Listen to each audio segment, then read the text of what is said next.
A maioria das pessoas acredita que pensa, mas na verdade apenas recorda o que já foi pensado por alguém. Elas repetem frases herdadas, crenças copiadas, medos que não nasceram nelas e, sem perceber, transformam pensamentos alheios em destinos pessoais. O pensamento é a origem invisível de tudo o que se torna visível. Toda mudança externa é apenas o reflexo de uma mudança interna. Quando a mente muda, o mundo obedece. O universo não responde ao esforço, mas ao estado interno. O que alguém pensa com convicção cria uma vibração, e essa vibração começa a reorganizar as circunstâncias ao redor. Antes de existir um caminho, existiu um pensamento. Antes de existir um corpo saudável, existiu uma decisão mental de cuidado. Antes de existir riqueza, existiu uma imagem mental de abundância. A mente é um transmissor e o mundo é o eco que devolve aquilo que se emite. A pessoa não vê o mundo como ele é, ela vê o mundo como ela está. Cada pensamento ativa uma química no cérebro. Essa química gera uma emoção. A emoção gera um comportamento, e o comportamento reforça o mesmo pensamento. Esse ciclo cria uma realidade emocional fixa que se repete todos os dias. A repetição instala rotas neuronais, como trilhas abertas na floresta. A cada vez que o pensamento volta, a trilha se aprofunda. E com o tempo, a pessoa passa a confundir o caminho com a própria identidade. Mas a mente não é uma prisão, ela é uma ferramenta de criação, e o primeiro ato de liberdade é observar o que se pensa. Observar um pensamento é o mesmo que tirar energia dele, porque quem observa não é o pensamento, é a consciência por trás dele. Quando alguém se torna capaz de assistir o próprio diálogo interno, deixa de ser vítima da mente e se torna o arquiteto dela. Nesse instante, um espaço se abre, e onde há espaço, há escolha. Entre o estímulo e a reação, nasce a liberdade. A mente funciona como solo fértil. Toda semente mental, seja de medo, seja de fé, encontra um jeito de crescer. A escolha está em qual semente manter regada. Um novo padrão mental começa pequeno, um pensamento positivo repetido, uma frase reescrita com consciência, uma emoção sentida de propósito. Com repetição e presença, a mente começa a obedecer à nova direção. A neurociência prova que o cérebro não distingue o real do imaginado. Quando a pessoa sente algo intensamente, o corpo reage como se já estivesse vivendo aquilo. É por isso que a imaginação é a prévia da experiência.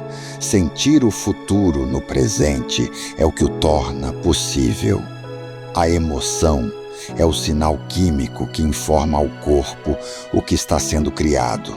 Por isso, pensar sem sentir é sonhar, mas pensar e sentir juntos é manifestar. Quando o pensamento muda, o olhar muda. E o olhar muda a forma como a realidade é percebida. As oportunidades que antes pareciam invisíveis começam a aparecer. As pessoas certas se aproximam. As situações começam a fluir, não por mágica, mas porque a atenção passou a enxergar o que sempre esteve lá. A mente cria o filtro, e o filtro define o mundo. Durante um dia comum, surgem milhares de pensamentos, mas apenas alguns têm poder real, aqueles que se repetem e recebem emoção.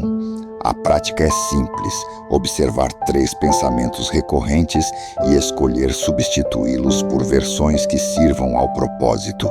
Por exemplo, trocar "eu não consigo" por "eu estou aprendendo". Trocar "é difícil" por "está ficando mais fácil". Trocar "eu tenho medo" por "eu posso tentar". O cérebro acredita no que se repete. Por isso, repita o que te fortalece. Tudo o que recebe atenção cresce. Essa é uma das leis mais silenciosas e poderosas da existência. O foco é o pincel invisível com o qual a mente pinta o mundo. Aquilo em que alguém se concentra ganha forma, peso e cor dentro da própria consciência, e o universo, obediente, replica essa forma no plano físico, não por mágica, mas por correspondência, porque a energia sempre segue a direção da atenção. Quando a mente se fixa em falta, o mundo se contrai. Quando ela se fixa em abundância, o mundo se expande. É por isso que duas pessoas podem viver na mesma rua, trabalhar no mesmo lugar e ainda assim viver em mundos completamente diferentes. Não é o cenário que muda, é o foco. O foco é uma lente. E a lente não mostra o real, ela amplifica o que foi escolhido para ser visto. Quem foca em dor, aumenta a dor.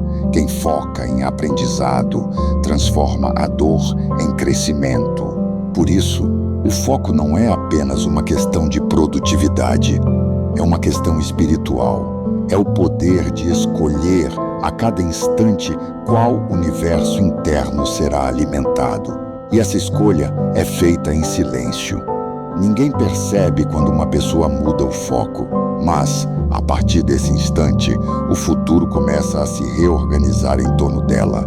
O foco é a forma mais pura de oração, porque orar é dar atenção a algo com sentimento, e o que se sustenta com sentimento se manifesta no tempo.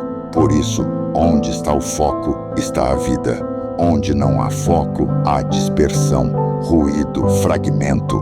O poder de criar não está em controlar o mundo, mas em aprender a sustentar um olhar claro e firme sobre o que se quer expandir.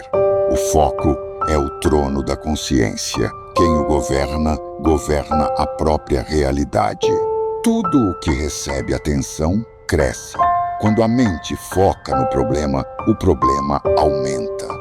Quando foca na direção, o caminho aparece. Foco é energia canalizada. E energia é a matéria-prima da criação. Quem aprende a dominar o foco, aprende a moldar a própria realidade. O pensamento é o começo de tudo. Cada palavra, cada ideia, cada imagem mental é um tijolo invisível na construção da vida. Nada acontece por acaso. Tudo é reflexo de uma frequência sustentada. O que se pensa cria o que se sente. O que se sente define o que se faz. E o que se faz constrói o que se vive. A realidade é o espelho da mente. E o espelho só devolve o que está diante dele. Por isso, quem muda o pensamento, muda o reflexo. O que se pensa, cria o que se vive. No fim, a vida não acontece do lado de fora. Ela acontece dentro e se reflete em tudo o que se toca. Cada pensamento é uma escolha. Cada escolha, uma semente. E cada semente, um destino em formação. Então, antes de tentar mudar o mundo, mude o pensamento que o criou, porque o que você pensa, cria o que você vive.